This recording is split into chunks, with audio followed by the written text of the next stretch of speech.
Let me start recording. Okay, now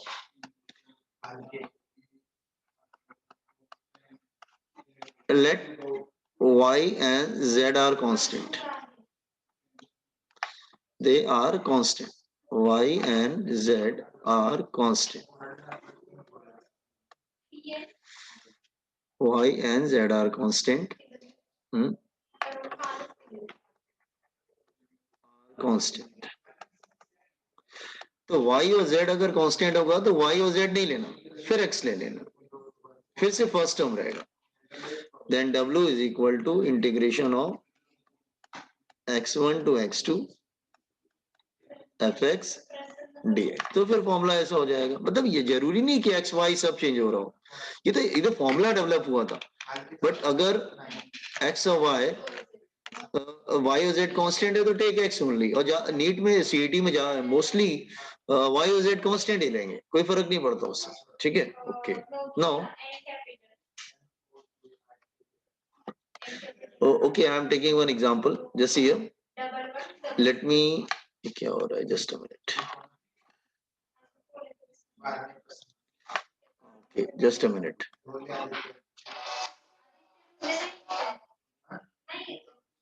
Okay, तो मैं एक प्रॉब्लम लेके आपको समझाता हूँ. ठीक है. नो, अपना टेक्स्ट बुक है ना तुम्हारे पास? देखो शायद दिया हो टेक्स्ट बुक में, कोई problem. Just open page number.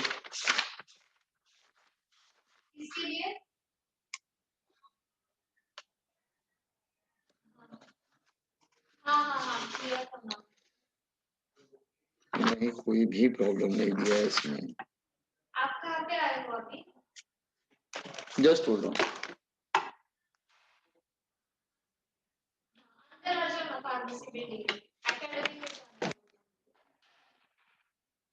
हाँ, एक प्रॉब्लम दिया है ना शायद.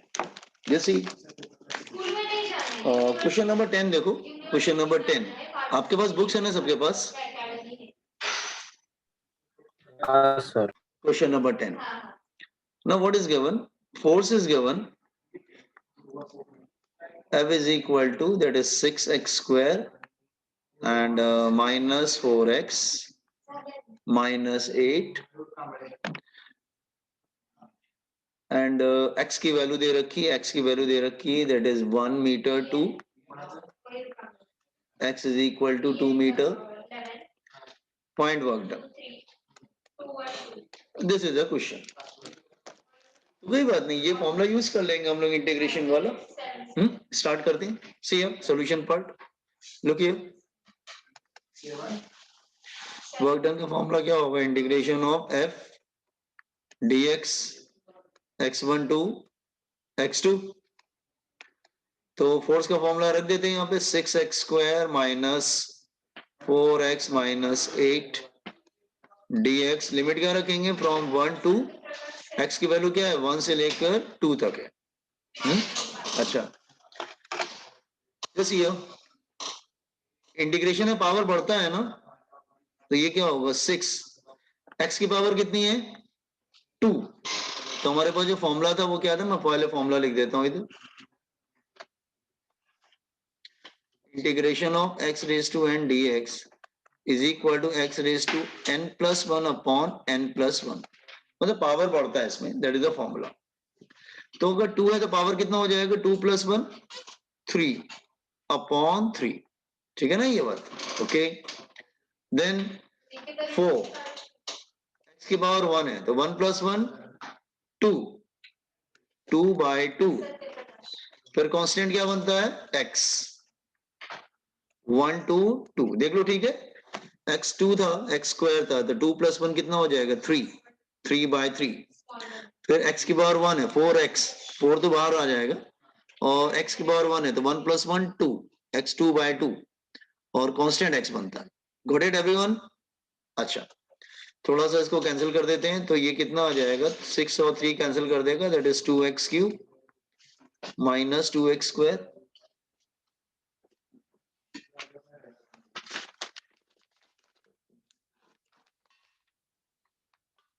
Minus 2x square minus 2x square और माइनस 8x ना. अब लिमिट रखो अपर माइनस लोअर, एक बार 2 रखो एक बार 1 रखो, देखो आंसर क्या आता है। पहले 2 रखना फिर 1 रखना, गेट द आंसर।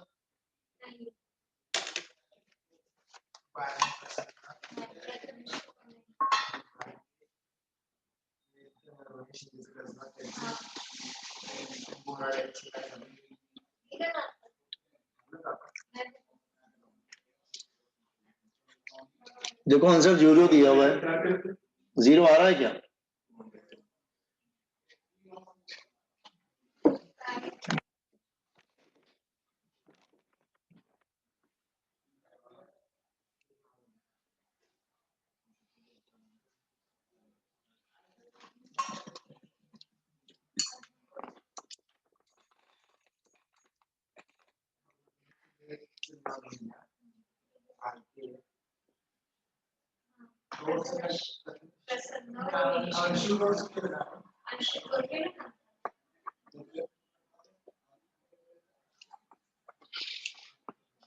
आंसर आया?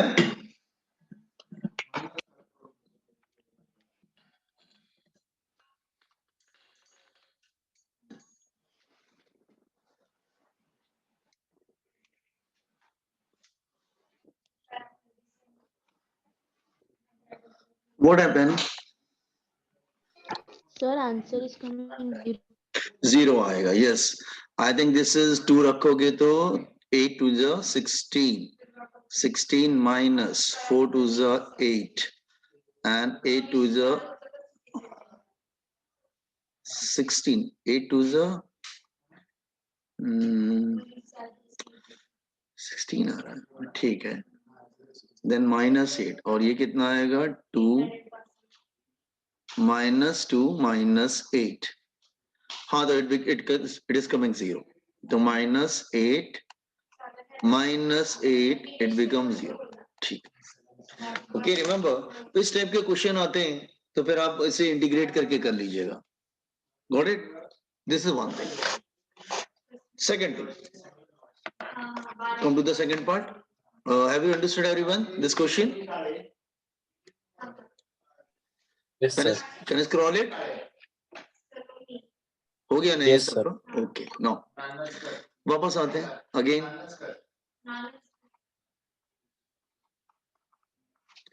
वर्क डन का फॉर्मूला है that is integration of f into d x, that is x1 to x2, ऐसे होता है। एक्चुअली मैंने कई बहुत नंबर ऑफ टाइम्स मैंने रिपीट किया इस बात को। इंटीग्रेशन का मतलब एरिया बिलो द ग्राफ भी होता है।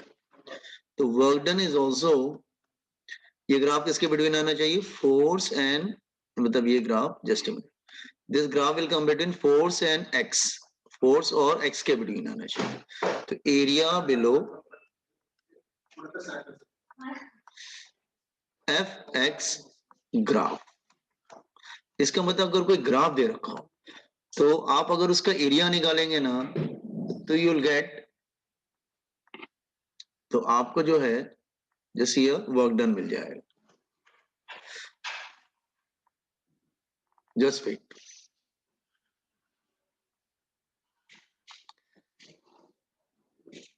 ठीक है। जैसे मैं एग्जांपल ले लेता, let's say I am taking one example एक समझा देता हूं। Let's say example, okay let me take one example. Okay I am taking example, लिख लिया हमने area below f x graph. Let's say I am taking example, let's say it's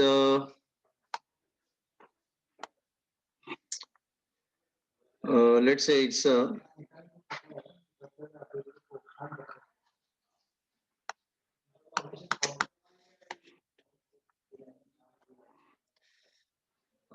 just a second, मैं थोड़ा सा ना इसको, क्या हो गया, इसको मैं बंद करके दोबारा चालू करता हूँ, just hold on.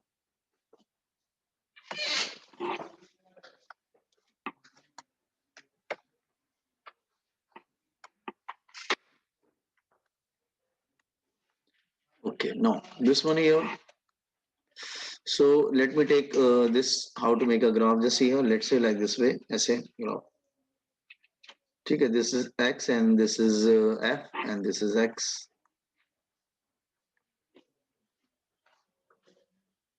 Okay, let's say I am taking some area here, It's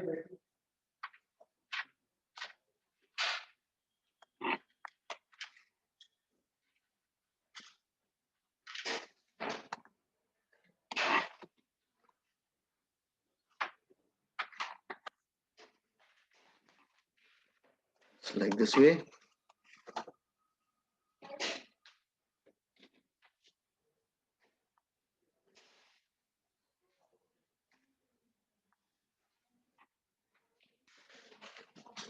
Like this way, it is x is given here.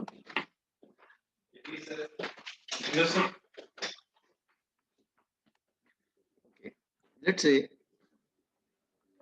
it is 10, this is 1, this is 2, this is 3, and this is minus 10. The question क्या है? Find the work done in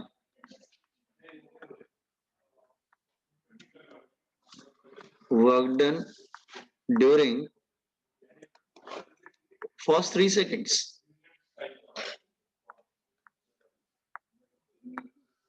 This is a question. Find the work done during the first 3 seconds. तो आप start करेंगे, आप बोलेंगे work done क्या होगा, area below f x graph, यहाँ पे फोर्स दे रखा है, ये न्यूटन है और ये मीटर है डिस्टेंस। अच्छा, so find the work done. तो वर्क डन क्या होगा, area below f x graph, area below f x graph. लेकिन आपको मालूम है जो डिस्प्लेसमेंट होता है वो तो वेक्टर होता है, फोर्स भी वेक्टर है। तो आप क्या करेंगे, जो पॉजिटिव एरिया होगा, let's say I am taking area, अगर सपोज के एरिया A1 ले लेते हैं, ये A2 ले लेते हैं और ये A3 ले लेते हैं, तो positive area minus negative area, तो वर्क डन क्या होगा, A1 minus A2 plus A3। Positive वाला ऐड होगा, नेगेटिव वाला माइनस होगा, तो एरिया क्या होगा 10 इंटू 1, ये भी होगा 2 माइनस 1 1, 10 इंटू 1 प्लस 10 इंटू 1, तो ऑटोमेटिक क्या आ जाएगा 10 minus 10 plus 10, that is equal to what 10 joule. Joule किसकी यूनिट होती है, वर्क डन की यूनिट होती है। तो आप इस तरह से निकालिए यार, अपना पॉजिटिव एरिया अगर पॉजिटिव में है तो ठीक है, अगर नेगेटिव में भी जा रहा है तो positive area minus negative area हो जाएगा। इसे क्या समझाना कैसे निकालेंगे, ग्राफ से वर्क डन,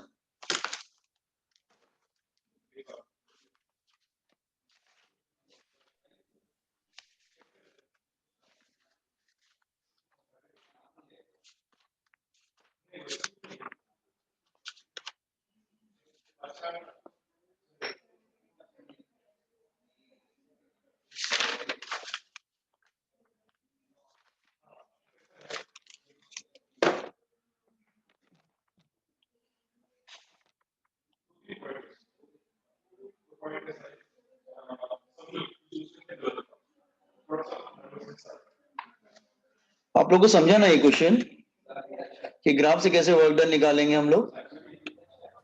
यस सर।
तो हमने नया क्या सीखा, हमने जनरल फॉर्मूला कल पढ़ा था वर्क डन का, फिर हमने इंटीग्रेशन मेथड से देखा कि इंटीग्रेशन से कैसे निकालते हैं, फिर हमने एक थर्ड मेथड देखा कि ग्राफ से कैसे फाइंड आउट करते हैं।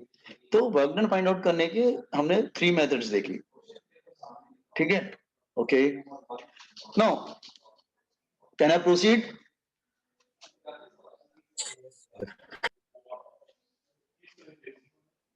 मैं प्रोसीड करूं क्या बॉयज एंड गर्ल्स? हो गया?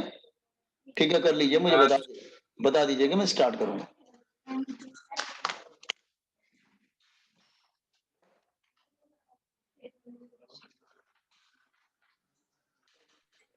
Sir. Okay, now there's a very important theorem that is called work energy theorem. एक थ्योरम होती है जिसका नाम है वर्क एनर्जी थ्योरम। तो वर्क एनर्जी सुना होगा शायद, लोअर स्टैंड है work energy theorem. State board वाले बच्चों ने किया होगा इसको, 9th की बुक में वर्क एनर्जी थ्योरम। ये हो सकता है चेंज हो गया हो सिलेबस, क्योंकि 1-2 साल पहले चेंज भी हुआ था, ठीक है? वर्क एनर्जी थ्योरम ये क्या बताता है कि sum of all the work done, किसी ऑब्जेक्ट पे कितना भी वर्क डन होगा वो किसके इक्वल होगा? That is equal to what? Change in kinetic energy. वो चेंज इन काइनेटिक एनर्जी होगा। तो स्टेटमेंट पहले लिख लो, what is the statement? Sum of all the work done, all the work done acting on a body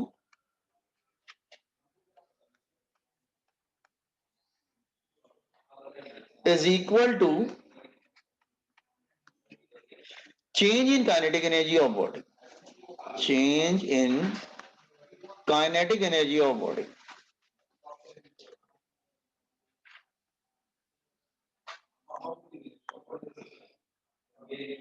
ये statement है।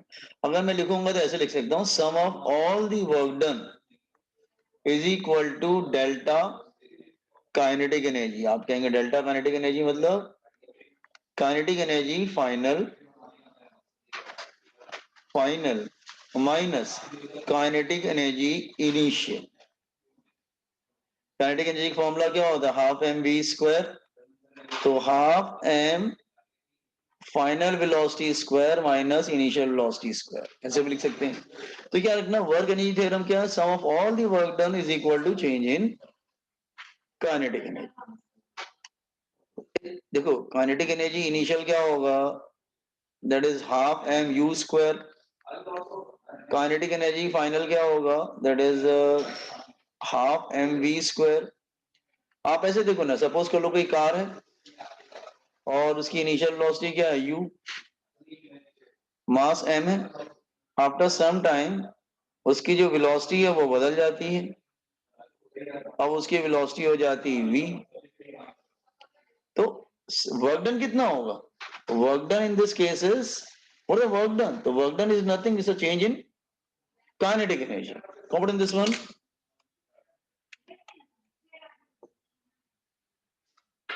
तो अगर काइनेटिक एनर्जी चेंज होता है तो वर्क डन होता है बेसिकली।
Done, sir.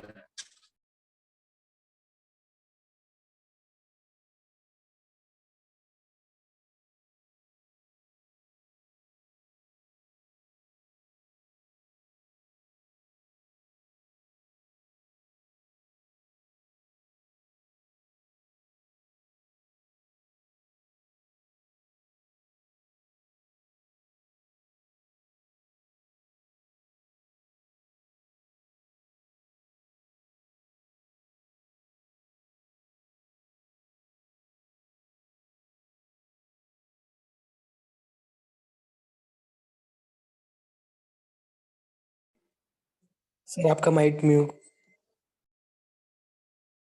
ओ ठीक है, मास m है, वेलोसिटी u से v हो जाती, और डिस्प्लेसमेंट कितना कवर किया, लेट से s, ठीक है। s is what, displacement. इस पे फोर्स अप्लाई हो रहा है F, फोर्स क्या होता है, मास इनटू एक्सेलरेशन, ठीक है, okay.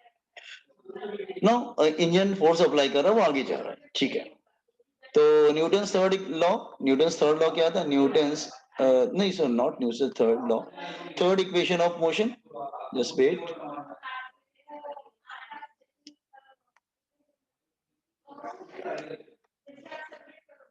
Third equation of motion, third equation of motion क्या होता है, that is equal to v square is equal to u square plus 2as। तो 2as क्या हो जाएगा, that is v square minus u square, ठीक है। तो ये हो जाएगा v square minus u square is equal to 2as। Multiply this equation by 1 by 2, multiply this equation, multiply equation by 1 by 2, m1 नहीं m by 2 से multiply करो, m by 2 मतलब मास डिवाइडेड बाय 2, ऐसे मल्टीप्लाई करना है m by 2 से। अच्छा, तो पूरी इक्वेशन को मास m by 2 से क्यों मल्टीप्लाई कर रहे हैं, काइनेटिक एनर्जी चाहिए ना, half mv square kinetic energy बन जाएगा। तो ये हो जाएगा m by 2 v square m by 2 u square m by 2 2as। तो ये 2 कैंसिल हो गया। वैसे मास इनटू एक्सेलरेशन क्या बन सकता है, फोर्स। तो ये हो गया काइनेटिक एनर्जी फाइनल, ये हो गया काइनेटिक एनर्जी इनिशियल, ये हो गया मास इनटू एक्सेलरेशन, और मास इनटू एक्सेलरेशन क्या बन गया, फोर्स। तो kinetic energy final minus kinetic energy initial is equal to force into displacement, और फोर्स इनटू डिस्प्लेसमेंट क्या होता है, वर्क डन। इसका मतलब वर्क डन क्या बन गया, चेंज इन काइनेटिक एनर्जी। तो डेल्टा के ई is equal to work done, hence proved। तो change in kinetic energy is equal to work done। Derivation समझ में आया ना, confident this one, proof।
Scroll down, sir.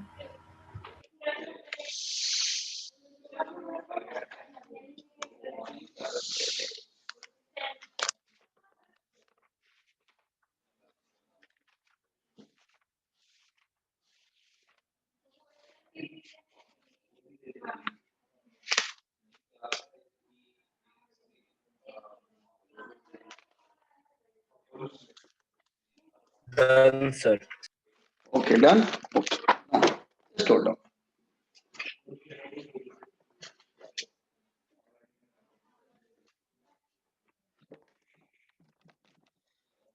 तो वर्क डन हमेशा ध्यान रखना, it is equal to change in kinetic energy.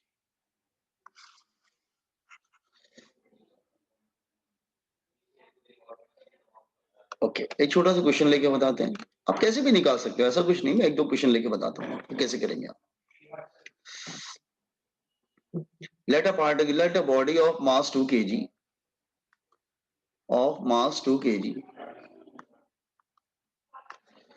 मतलब एक कॉन्सेप्ट बताया तो एक छोटा सा प्रॉब्लम बता देते हैं उसमें। 2 kg moving along x axis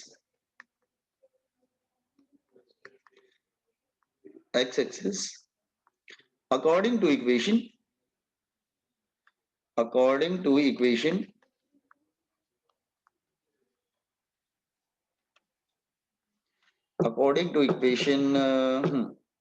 x is equal to 2tq. Find find work done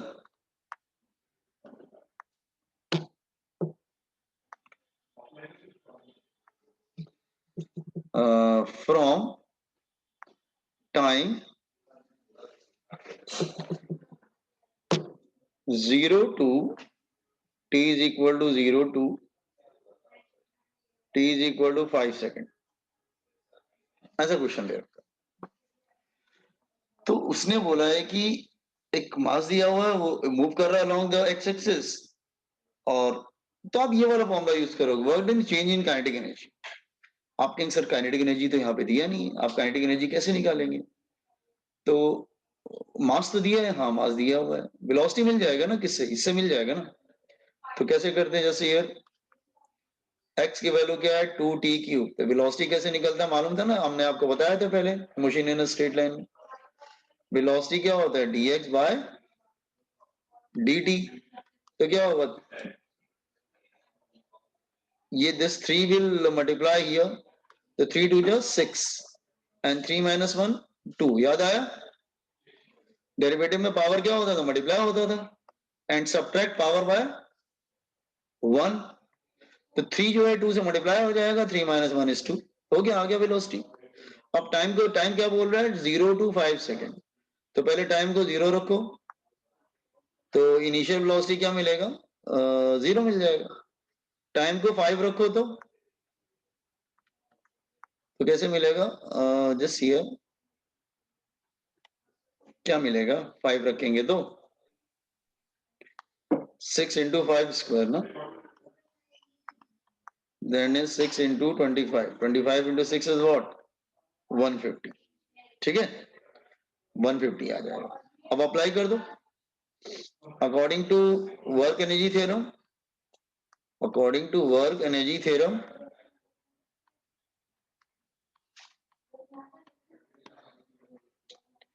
work done is equal to change in kinetic energy. Change in kinetic energy क्या होगा? Half m final velocity square minus initial velocity square. ये final velocity initial velocity जो निकाला है यहाँ पे रख दीजिए। मास कितना दे रखा है? 2 kg।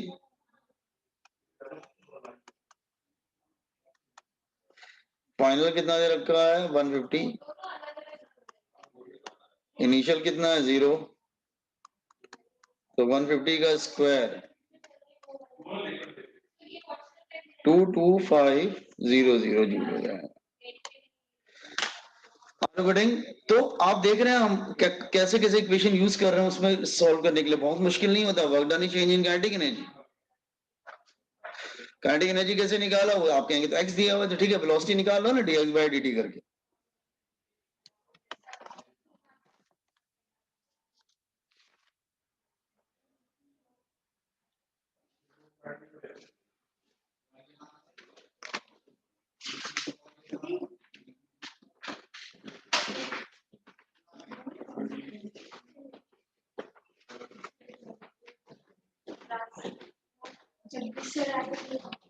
उधर ही मुझे वो लिंक बनाने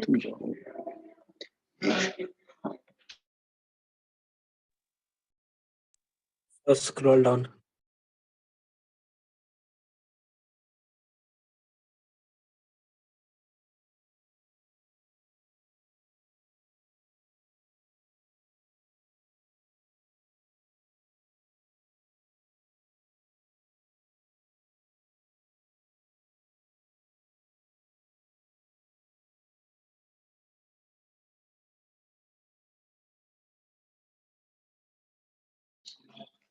Okay. Now,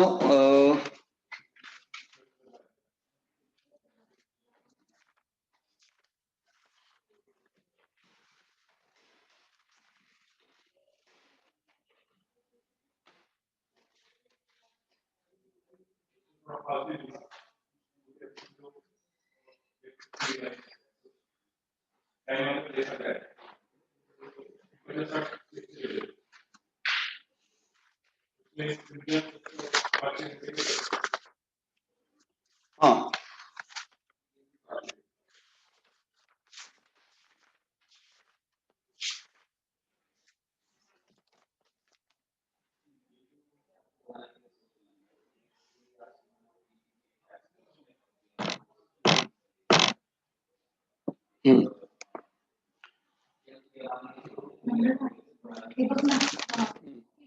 स्टार्ट करें?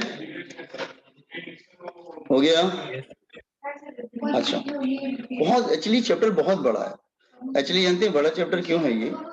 एक्चुअली ये एक्चुअली सब अलग अलग चैप्टर होते हैं। इन्होंने क्या किया है ना, आपके इस महाराष्ट्र बोर्ड में 3 चैप्टर को कंबाइन करके एक सिंगल चैप्टर बना दिया।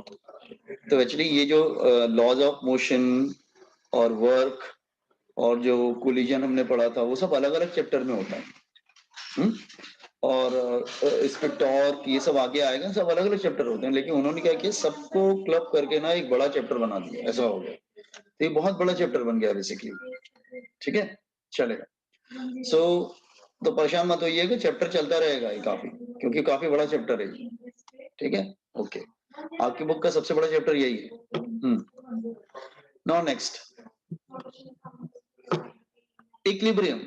ये किस पेज पे दिया हुआ? वो किसी पेज पे दिया हुआ है आपके बुक में, वो मैंने जस्ट नाउ देखा है अभी। इक्विलिब्रियम,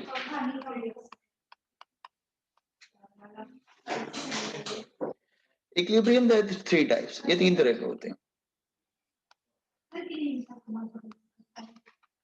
स्टेबल इक्विलिब्रियम,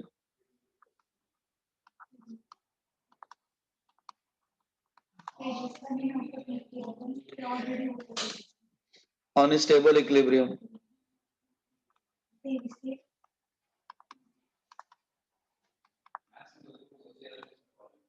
एक थर्ड होता है न्यूट्रल इक्विलिब्रियम।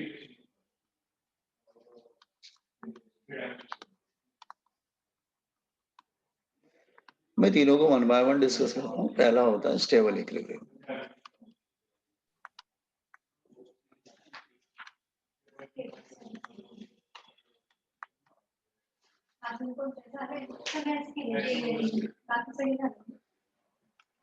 नाम लिख लिए तीनों के, स्टेबल, अनस्टेबल और neutral.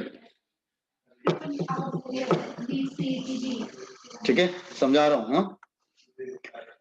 Can I started explaining?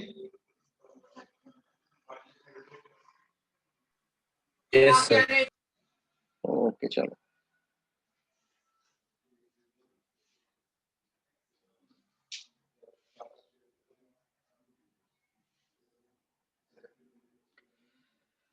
Okay, let's see. ये एक बाउल है, जैसे बाउल जैसा होता है, लाइक दिस। इसमें एक मार्बल रख देते, मार्बल समझते हो ना? एक मार्बल रख देते, this is a marble. Marble को तुम स्मॉल डिस्प्लेसमेंट दो, इधर पुश करो, ये जाएगा, उसके बाद वापस चला आएगा, आ जाएगा ना वापस। तो हमको कैसे मालूम चलता है कोई ऑब्जेक्ट स्टेबल है, अनस्टेबल है कि न्यूट्रल है? उसको छोटा सा डिस्प्लेसमेंट दो। अगर डिस्प्लेसमेंट देंगे और वो वापस आ जाता है तो आप बोलेंगे ये बहुत स्टेबल है। Is it clear? ये बहुत स्टेबल है। ठीक है, समझा रहा हूं, समझते हैं ना? ठीक है, तो ये आप बोल सकते हैं कि ये जो मार्बल था ये बहुत ही स्टेबल कंडीशन में था। स्टेबल कंडीशन में इसलिए था क्योंकि मैं इसको थोड़ा सा पुश करता हूँ ना, ये जाएगा और वापस अपनी जगह पे वापस आ जाएगा। ठीक है, चलो ठीक है। नेक्स्ट देखो, अभी मैं समझाऊंगा, अभी मैं जस्ट एक आउटलाइन तैयार कर रहा हूँ। हाँ, सेकंड, अब अनस्टेबल क्या होता होगा? अनस्टेबल इक्विलिब्रियम क्या होता होगा? लुक हियर, अनस्टेबल क्या है? लुक हियर, अगर सपोज कर लो बाउल को इन्वर्टेड कर दो,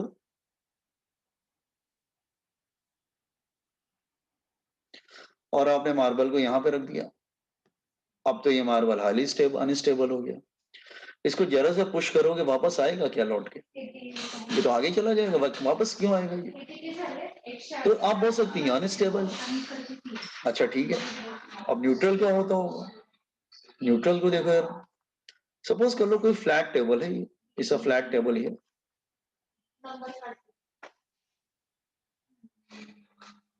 एक मिनट, जस्ट अ मिनट, ये न्यूट्रल इक्विलिब्रियम, न्यूट्रल इक्विलिब्रियम, इसमें क्या होता है? लेट्स से अगर मैं कोई फ्लैट टेबल लेता हूँ, लेट्स से ऐसा फ्लैट टेबल है, ठीक है, ओके। अब ये मार्बल है, अब ये मार्बल को तुम इधर ले जाओगे और यहाँ पे पुश करोगे, तो फिर ये उधर ही रह जाएगा, वापस लौट के आएगा क्या? नहीं है, तो फ्लैट टेबल है, तो ये न्यूट्रल है। तो स्टेबल का मतलब क्या हुआ? Just give a small displacement, if particle will turn, तो इसका मतलब स्टेबल है। Give a small displacement, particle अगर आगे चला के लौट के नहीं आया तो अनस्टेबल है। Give a small displacement, particle उधर ही रह गया, ना आगे जा रहा है ना वापस लौट के आ रहा है, तो ये न्यूट्रल हो गया। जैसे मैं एक ऐसे एग्जांपल ले रहा हूँ, जैसे बच्चे होते हैं, कभी कभी मम्मी डैडी नाराज हो जाते हैं, ठीक है, तो मम्मी डैडी नहीं, बच्चे नहीं पढ़ाई करते हैं, मम्मी डैडी नाराज हो जाते हैं, बच्चों को डांटते हैं कि तुम लोग पढ़ाई नहीं कर रहे हो, घर से निकल जाओ, तुम लोग जाओ, तुम लोग मेरा कहना नहीं मानते, पढ़ाई नहीं करते। तो उसमें क्या होता है, जो स्टेबल बच्चा होता है, डैडी उसको घर के बाहर निकालेंगे, क्या करेगा? थोड़ी देर बाद क्या करेगा? वो घर वापस आ जाएगा, वो डैडी से